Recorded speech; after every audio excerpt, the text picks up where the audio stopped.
I was one of the founding members of the Axis of Evil comedy tour. The other founding members included Ahmed, who is an Egyptian-American who actually had the idea to go to the Middle East and try it out before we went out as a tour. He went on solo and did it first. Then there was Aaron Cater, who was the Palestinian-American. And then there was me, the Iranian-American of the group. Now, being Iranian-American presents its own set of problems, as you know. Those two countries aren't getting along these days. So it causes a lot of inner conflict, you know, like part of me likes me, part of me hates me.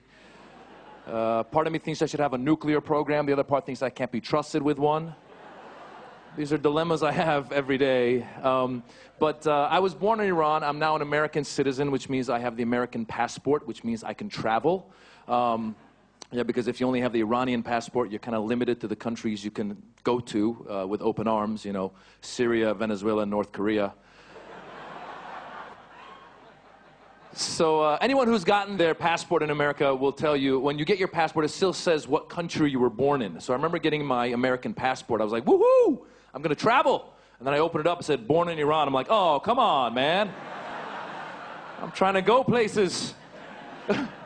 But what's interesting is I've never had trouble traveling in any of the Western countries with my American passport, even though it says born in Iran, no problems. Where I've had some problems is in some of the Arab countries, because I guess some of the Arab countries aren't getting along with Iran either. And so I was in Kuwait recently doing a comedy show with some other American comedians. They all went through, and then the Border Patrol saw my American passport. Aha, American, great. And then he opened it up, born in Iran, wait. And he started asking me questions. He said, what is your father's name? I said, well, he's passed away, but his name was Khosrow. He goes, what is your grandfather's name? I said, he passed away a long time ago. His name was Jabbar. He says, you wait, I'll be back. And he walked away. And I started freaking out, because I don't know what kind of crap my grandfather was into. Thought the guy's going to come back and be like, we've been looking for you for 200 years. Your grandfather has a parking violation. It's way overdue. You owe us $2 billion. But as you can see, when I talk, I speak with an American accent, which you would think as an Iranian-American actor, I should be able to play any part, good, bad, what have you. But a lot of times in Hollywood, when casting directors find out you're of Middle Eastern descent, they go, oh, you're Iranian, great. Can you say, I will kill you in the name of Allah? I go, I could say that, but what if I were to say, hello, I'm your doctor? They go, great, and then you hijack the hospital.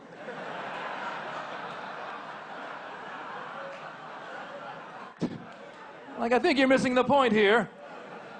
Don't get me wrong, I don't mind playing bad guys. I want to play a bad guy. I want to rob a bank. I want to rob a bank in a film. I want to rob a bank in a film, but do it with a gun, not with a bomb strapped around me, right? Because I imagine the director, Maz, I think your character would rob the bank with a bomb around him. Why would I do that? If I want the money, why would I kill myself? Right? Give me all your money or I'll blow myself up. Well, then blow yourself up. Just do it outside, please.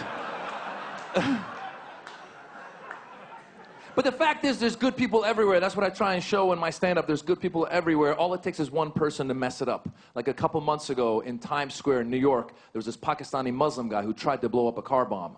Now, I happened to be in Times Square that night doing a comedy show. And a few months before that, there was a white American guy in Austin, Texas, who flew his airplane into the IRS building. And I happened to be in Austin that day doing a stand-up comedy show. Now, I'll tell you, as a Middle Eastern male, when you show up around a lot of these activities, you start feeling guilty at one point. I was watching the news. I'm like, am I involved in this crap?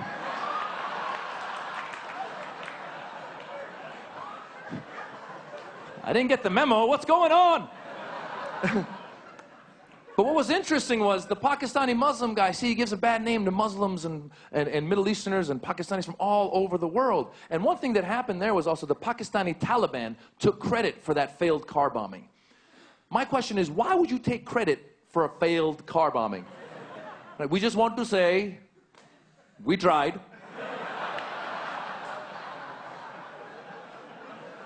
And furthermore, it is the thought that counts.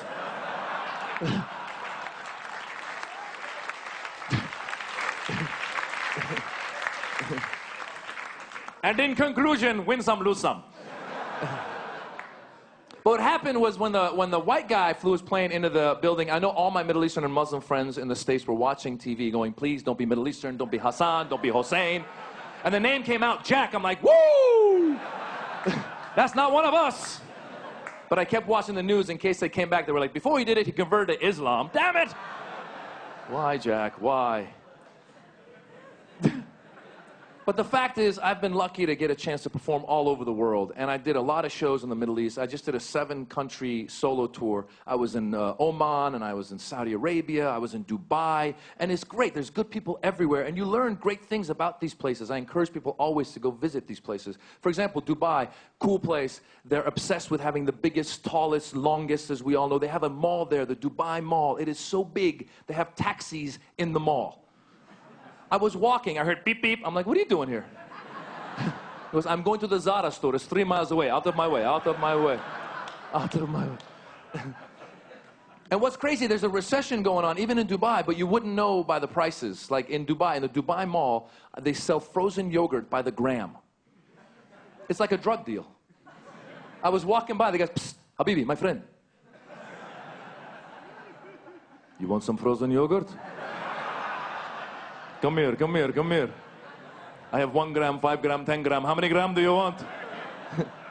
I bought 5 grams, $10. $10. I was, what's in this? He's like, good stuff, man. Colombian, top of the line, top of the line.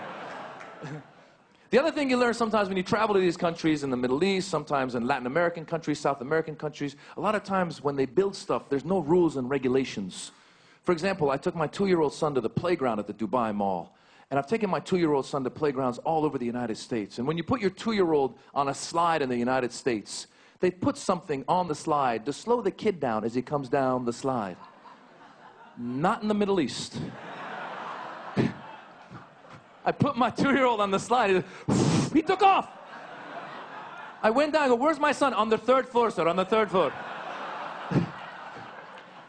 You take a taxi, you go to Zara, make a left. Try the yogurt, it's very good. Little expensive.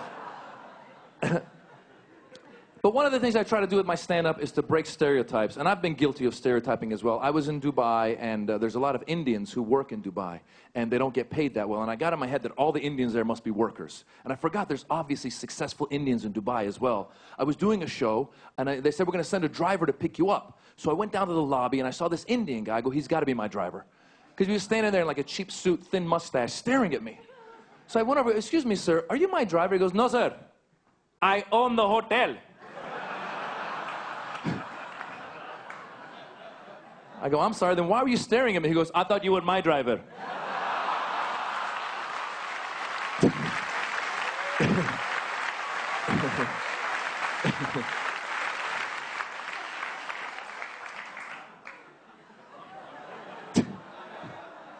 I'll leave you guys with this. I try with my stand-up to break stereotypes, present Middle Easterners in a positive light, Muslims in a positive light, and I hope that in the coming years, more film and television programs come out of Hollywood presenting us in a positive light. Who knows, maybe one day we'll even have our own James Bond, right? My name is Bond, Jamal Bond. Till then, I'll keep telling jokes. I hope you keep laughing. Have a good day. Thank you.